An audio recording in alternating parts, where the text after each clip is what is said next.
A paz do Senhor Jesus, meus amados e queridos irmãos, sejam todos mais uma vez bem-vindos ao nosso subsídio da Escola Bíblica Dominical. Eu sou Romilson de Andrade e hoje nós estaremos aqui para mais um subsídio da classe dos adultos na Escola Bíblica Dominical, com mais um tema extremamente interessante. Esse tema de hoje, com perdão do trocadilho, um tema celestial. Nós estaremos falando sobre o céu. A lição do dia 21 de abril de 2024 tem por título Céu, o destino do cristão. E o texto áureo que nos vai subsidiar na nossa aula de hoje, e até inclusive a gente vai fazer de uma forma diferente, porque esse texto de Filipenses capítulo 3, versículo 20, ele tem um contexto que vai nos ajudar muito no princípio a qual nós estamos falando em relação ao céu, principalmente pela comparação que o apóstolo Paulo faz nessa citação. Então eu gostaria de ler com vocês do versículo 17 até o versículo 21. A gente entende que é o texto áureo, mas apesar disso, ele é tão rico em relação a essa comparação que vale a pena lermos todo o contexto, no qual diz assim: Irmãos, sejam meus imitadores e observem os que vivem segundo o exemplo que temos dado a vocês. Pois muitos andam entre nós, dos quais repetidas vezes eu lhes dizia, e agora digo, até chorando, que são inimigos da cruz de Cristo. Veja que Paulo está numa preocupação aqui, inclusive pastoral, falando que tem algumas pessoas que são inimigas da cruz de Cristo, mas que os filipenses deveriam imitar o procedimento no qual Paulo já os tinha instruído. O destino deles é a perdição, o Deus dele é o ventre, e a glória dele está naquilo que deviam se envergonhar, visto que só pensam nas coisas terrenas.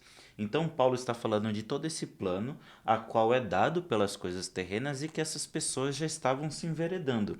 E aqui vem o nosso texto áureo com esse contexto, né, no verso 20, pois a nossa pátria está nos céus, de onde também aguardamos o Salvador, o Senhor Jesus Cristo, ao qual transformará o nosso corpo de humilhação para ser igual ao corpo de sua glória, segundo a eficácia do poder que ele tem até subordinar a si todas as coisas.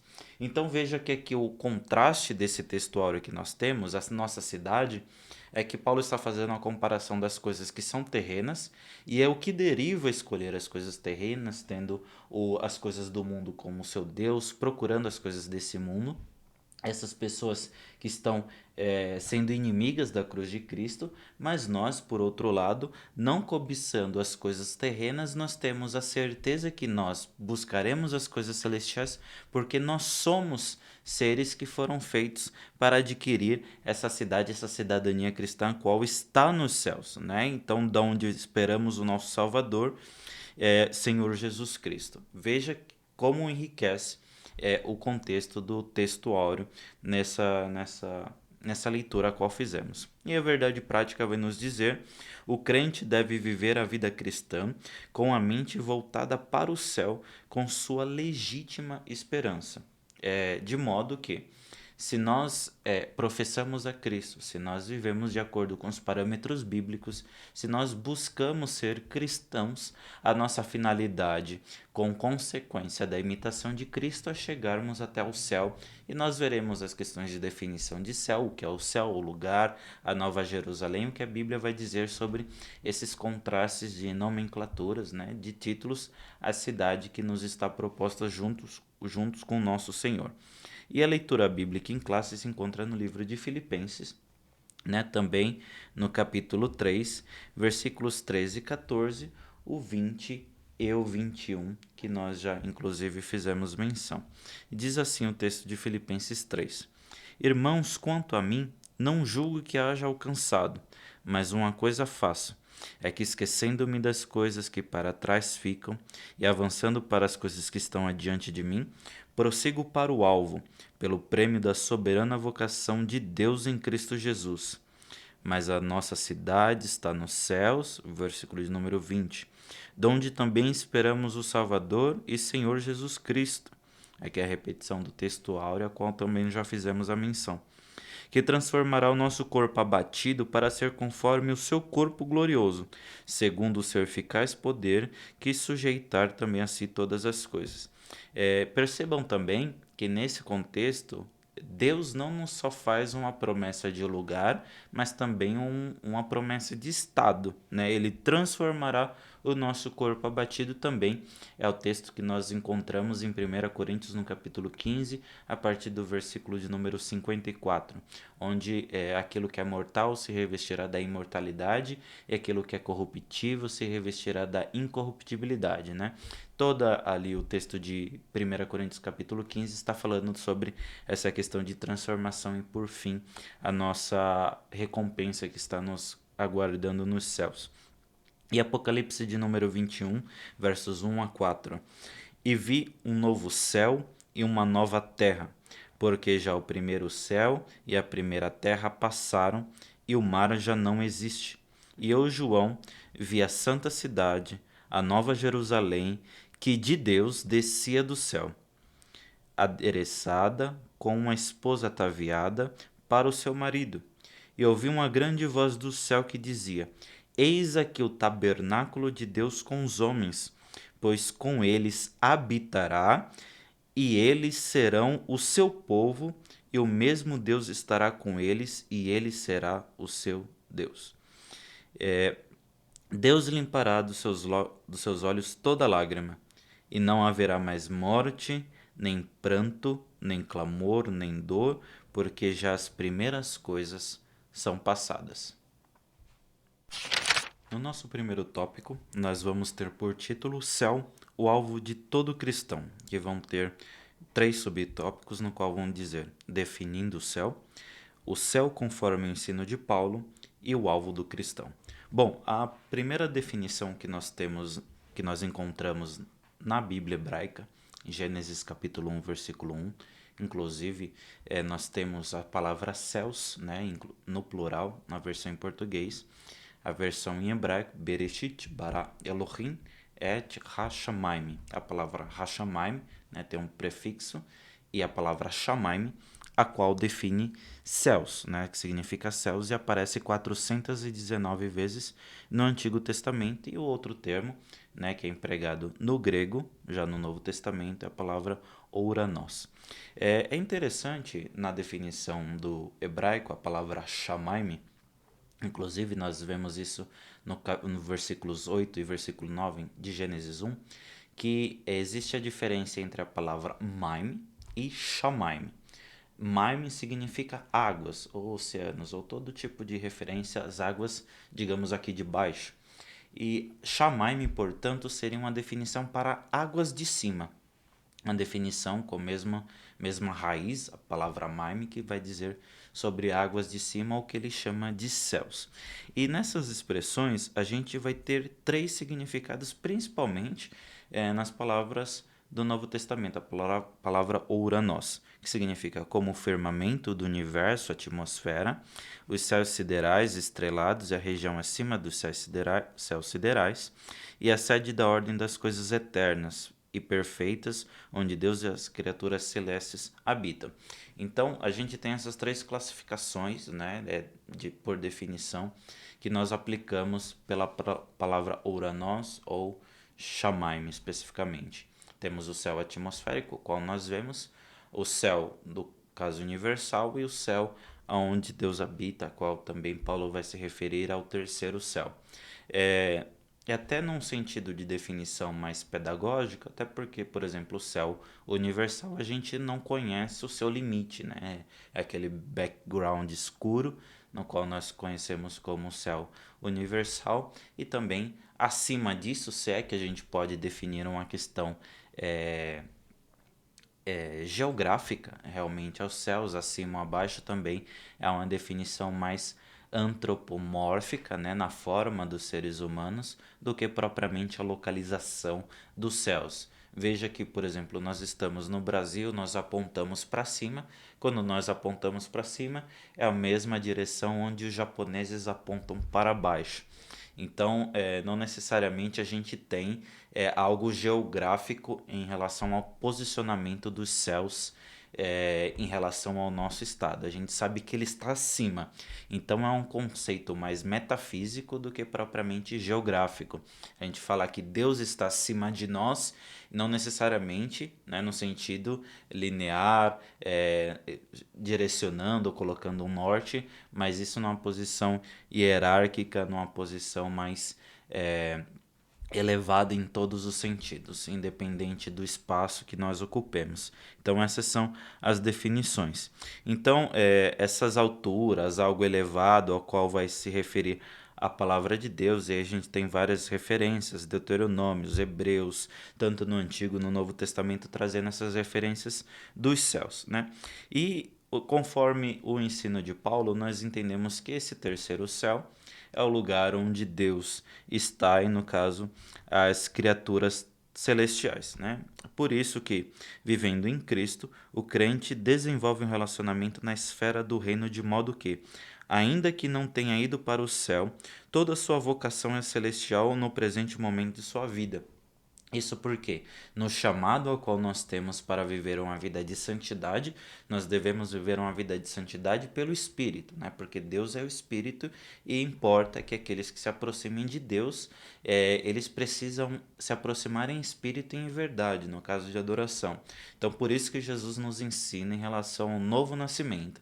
Só pode alcançar as coisas espirituais aquele que tem uma mentalidade espiritual, aquele que tem um comportamento espiritual, e tudo isso está descrito na palavra de Deus. Então, dessa forma, aquilo que nós buscamos está além daquilo que nós vemos, o céu atmosférico ou o céu universal. Está no terceiro céu, que é uma dimensão acima, uma dimensão elevada, uma dimensão espiritual que também carne não sangue e sangue não pode herdar. Também é algo extremamente importante. As coisas daqui foram criadas para estarem aqui: a carne, o sangue, a matéria, as limitações, a geografia, espaço, tempo, gravidade, todos os conceitos físicos que nós entendemos, eles são ordem criada das coisas que nós entendemos daqui.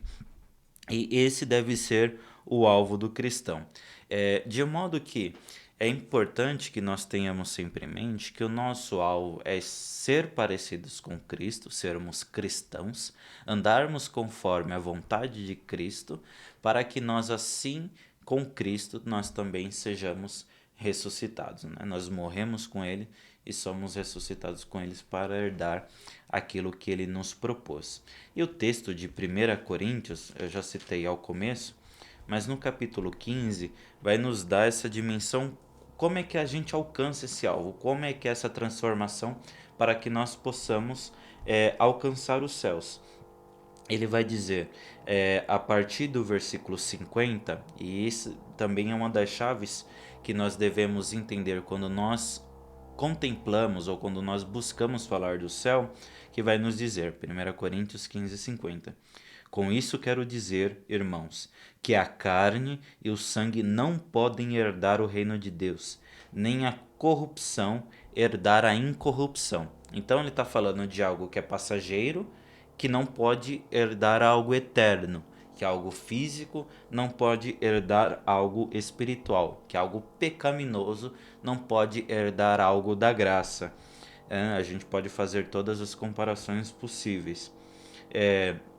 E aí, até porque anteriormente, né, ele vai falar sobre a questão da composição do pó da terra e o segundo homem espiritual. Então ele está fazendo sempre esse jogo de palavras no capítulo 15 entre aquilo que é físico e aquilo que é espiritual. E ele vai dizer a partir do 51, eis que vou vos revelar um mistério, nem todos dormiremos, ou no caso morreremos, mas todos seremos transformados, todos nós, num momento, no abrir e fechar de olhos, ao ressoar da última trombeta. A trombeta soará, os mortos ressuscitarão incorruptíveis, ou seja, não terão mais corrupção do seu estado. E nós seremos transformados. Transformados é uma transformação da substância. Agora nós seremos algo diferente, né? Porque é necessário que este corpo corruptível se revista da incorruptibilidade e que o corpo mortal se revista da imortalidade. Então, quando esse corpo que é corruptível se revestir e o que é imortal se revestir da imortalidade, então se cumprirá a palavra que está escrita: tragada foi a morte pela vitória. Onde está, ó morte, a tua vitória? Onde está, ó morte, o seu aguilhão? E ele vai dar-nos isso como a esperança do crente, né? O alvo do cristão. Por isso, meus amados irmãos, sejam firmes e inabaláveis, sempre abundantes na obra do Senhor, sabendo que no Senhor o vosso trabalho não é vão. Por que não é vão? Porque o nosso corpo será transformado e vai se revestir da imortalidade e da incorruptibilidade para que nós possamos alcançar e herdar as coisas espirituais a qual o Senhor, o nosso Senhor, nos prometeu. No nosso segundo tópico, até um tópico um pouco mais curto, temos apenas 2 subtópicos e por título a descrição do céu segundo o livro de Apocalipse, principalmente o capítulo 21 e o 22. E temos 2 subtítulos que vão dizer o novo céu e a nova terra e a linda cidade com a nossa nova morada. Agora, quando nós vemos a explicação de João, né, quando ele vai dizer sobre o primeiro céus e a primeira terra já passaram, aqui é algo extremamente interessante, até bastante complexo de a gente entender. Porque João, quando ele fala sobre o novo céu e a nova terra, ele vai dizer que as primeiras coisas se passaram. E veja que ele não faz distinção do estado de pecado e o estado anterior ao pecado, né? Nós temos capítulo 1 e 2 de Gênesis, a descrição pré-lapsariana, antes do pecado, antes da queda. E ele fala assim, olha, tudo isso, né, até esse ponto foram as primeiras coisas. Então daqui para frente são feitos os novos céus e a nova terra. E o autor vai trazer a definição aqui também do adjetivo grego, kainos, que é novo. E esse novo não no sentido de reformado, né? Mas é novo no sentido de estreado, com respeito à forma, fresco, recente, não usado.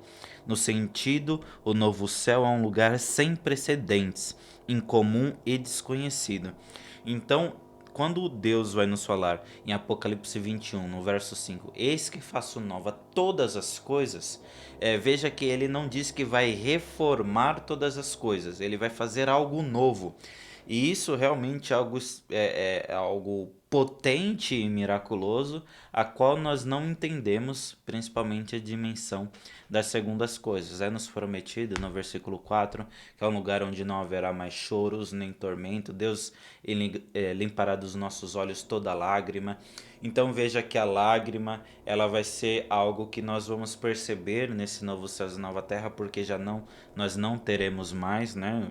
E denota um estado de consciência. Não haverá mais dor.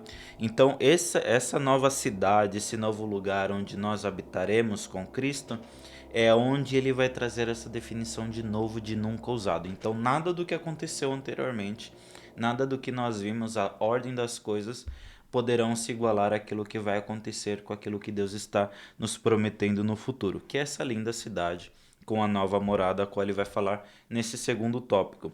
E ele também vai destacar, né, que assim como cremos e afirmamos que essa linda cidade será um lugar em que Deus o Cordeiro serão o seu templo e a glória de Deus iluminará, o Cordeiro será sua lâmpada, ele vem fazendo vários destaques de como será esse céu. E isso também vai muito de encontro com aquilo que Jesus nos diz em João no capítulo 14. Vejam o que é esse novo céu e a nova terra. Porque nós estamos esperando algo que vai além de um lugar, vai além daquilo que as ruas são de ouro. Eu acredito, eu vi até uma exposição muito interessante sobre isso. As ruas são de ouros porque se a gente pensa em ruas como aquilo que se pisa, então a finalidade do ouro, que é o metal mais precioso da humanidade, no céu será utilizado para ser pisado. Então teremos referências de glória, coisas inefáveis, indizíveis, incompreensíveis e jamais vistas, né? Conforme está escrito em 1 Coríntios no capítulo 2, aquilo que os teus olhos não viram, os teus ouvidos não ouviram e que jamais subiu ao coração do homem, é o que Deus tem preparado para nós, para você.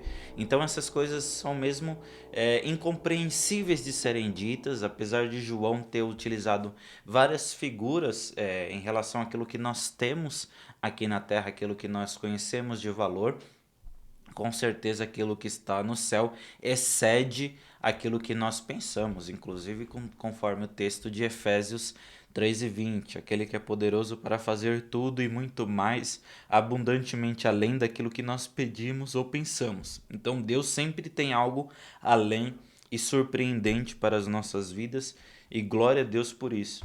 E o texto de João, Jesus vai nos prometer: o coração de vocês não fiquem angustiados ou perturbados. Vocês creem em Deus? Creiam também em mim. Na casa de meu pai há muitas moradas. Se não fosse assim, eu já lhes teria dito, pois vou preparar um lugar para vocês. E quando eu for e preparar um lugar, voltarei e o receberei para mim mesmo, para que onde eu estou, vocês estejam também. Então, a nossa ideia de céu é a pessoa de Jesus. A ideia de estarmos no céu é a ideia de estarmos com Jesus. Não adianta estarmos nos mais belos lugares se Jesus não estiver. Né? O inferno é inferno porque Deus não está lá, e o céu é céu porque Deus está lá. É a pessoa, a presença de Deus que faz toda a diferença na nossa vida. Né? Não é um lugar por estar em um lugar, é porque o nosso Deus estará conosco. Por isso que este lugar, essa nova moradia, com esse novo ser que nós teremos, é algo que não há de se comparar com nada que nós experimentamos, porque nós estaremos com o nosso Senhor. Por último, nós temos o céu, o fim da jornada cristã, com 3 subtópicos: estaremos onde Deus está, que inclusive é o que nós já adiantamos no tópico passado; as lágrimas cessarão, que é uma promessa dessa nova estadia; e o céu como um repouso eterno, repouso não necessariamente num sentido de descanso físico, mas repouso no sentido de estado de glória, de felicidade e alegria perene para os séculos dos séculos, pela eternidade e eternidade. Até porque também é algo que a gente precisa distinguir. Quando a gente pensa na questão de eternidade, nós somos extremamente limitados porque tudo que nós pensamos é temporal e geográfico. Né? A gente não tem a dimensão do céu, a gente não tem essas características, principalmente numa questão temporal. A eternidade não se passa um relógio na eternidade, até porque mudaria o conceito dela. Então, quando nós pensamos o céu ao fim da jornada cristã, também nós estamos pensando em algo que é linear em relação ao tempo, né? Nós tivemos um começo, um meio e fim, no caso, o fim do nosso estado físico é o começo do nosso estado espiritual, mas existem uma ordem de coisas ao qual aconteceram, as dispensações, a inocência depois da queda, a consciência, governo humano, patriarcal, a lei, a qual foi o anúncio do pecado do homem, a qual ele precisava de um remédio que a lei não poderia ofertar. Então eles esperavam o Messias, que veio, cumpriu a lei, nos deu um estado de graça a qual nós vivemos. Então, por intermédio da fé em Cristo, nós acessamos esse lugar de graça, esperando a vinda do nosso Senhor para sermos raptados ou para sermos arrebatados da ira do Senhor que há de vir sobre a terra. Nosso posicionamento é pré-tribulacionista, ou seja, nós seremos arrebatados. Acontecerá o período da grande tribulação em 2 fases de 3 anos e meio. Né? No primeiro período, o anticristo fará paz com Israel, uma falsa paz. Depois, declarada a guerra, ele vai oprimir o Estado de Israel, e ao final desse 7º ano, quando Israel estará completamente oprimido, conforme profetizou Zacarias, Cristo virá, pisará o monte e fenderá, e todo aquele que passar por ele achará salvação. Aí sim, estará sendo Cristo, né, dominará e vencerá o inimigo. Satanás será preso por 1000 anos. Então, após o período da grande tribulação, é estabelecido o período do milênio, e depois Satanás será solto, enganará muitos, e depois de vencido acontecerá o grande juízo, que vai sim, depois disso, é o contexto de Apocalipse 21, novos céus e a nova terra. Essas primeiras coisas se passaram, tudo se fez novo. Inclusive, só fazendo um adendo do porquê nós não somos, por exemplo, pós-tribulacionistas, justamente por causa desse arrebatamento posterior e depois disso o milênio, né? E essa nova Jerusalém que desce do céu é Cristo reinando aqui conosco, nós estaremos onde Cristo está, Cristo estará reinando aqui nesse estado de milênio. Então é como se a gente nessa perspectiva subisse e descesse, né? Que não é essa perspectiva bíblica a qual nós temos. Mas aí já o tema mais escatológico, com certeza a gente pode falar uma aula especificamente sobre isso. Então nós agradecemos a vocês por estarem aqui, sempre nos ouvindo. Não esqueça de deixar o seu comentário, curtir, compartilhar. É sempre uma bênção tê-los conosco. Espero que vocês estejam sendo edificados e que vocês tenham uma excelente aula no nome de Jesus. Deus abençoe a todos.